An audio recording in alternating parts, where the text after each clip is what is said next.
जीवन जगत असताना तोंडात गोड आणि मनात खोड असणाऱ्या लोकांपासून नेहमी दूर राहावं, कारण कधी घात करतील सांगता येत नाही. बरं झालं सोबत काही नेण्याची देवाने परवानगी दिली नाही. कितीही कमावलं तरी इथेच सोडून द्यावं लागत असतं. जर सोबत काही नेता आलं असतं तर माणसं कशी वागली असती आणि कोणत्या थराला गेली असती याचा विचार करूनच अंगावर काटा उभा राहतो. जिवंतपणे नरक पाहायचा असेल तर चुकीच्या माणसासोबत लग्न करून पहा. प्रेम मिळणार नाही, इज्जतही मिळणार नाही, आदर सुद्धा मिळणार नाही. त्यामुळे आयुष्यात योग्य जोडीदार मिळणं खरंच खूप महत्त्वाचं असतं. निंदकांना घाबरू नका. त्यांना आपल्याविषयी जेवढं वाईट बोलता येईल तेवढं बोलू द्या. त्यांच्यामुळे आपले वर्तन बदलत जाते.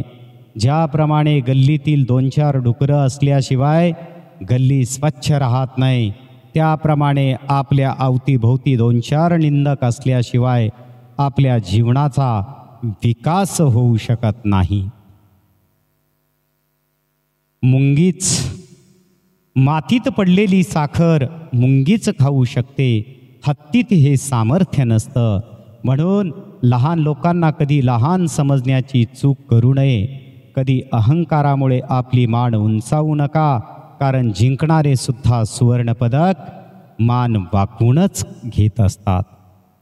जीवनाच्या शर्यतीत जे लोक तुम्हाला धावून हरवू शकत नाहीत ते तुम्हाला पाडून हरवण्याचा नेहमी प्रयत्न करत असतात.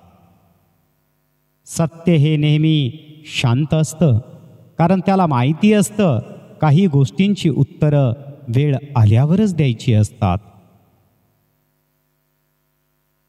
सत्य हेच आहे की माणसांना माणसाचीच गरज आहे. श्रीमंती गेल्यावरती पुन्हा मिळवता येते, पण हातातून निसटलेली चांगली माणसं जशीच्या तशी पुन्हा मिळवता येत नसतात. अंतिम सत्य, जगातलं सर्वात खोटारडं आणि आयुष्याचा सत्यानाश करण्याचं वाक्य, मी तुझ्याशिवाय जगू शकत नाही. तुम्ही जगाला फसवा पण आपल्या माणसाला कधी फसवू नका, कारण फायदा हा संधीचा घ्यायचा असतो, विश्वासाचा नव्हे.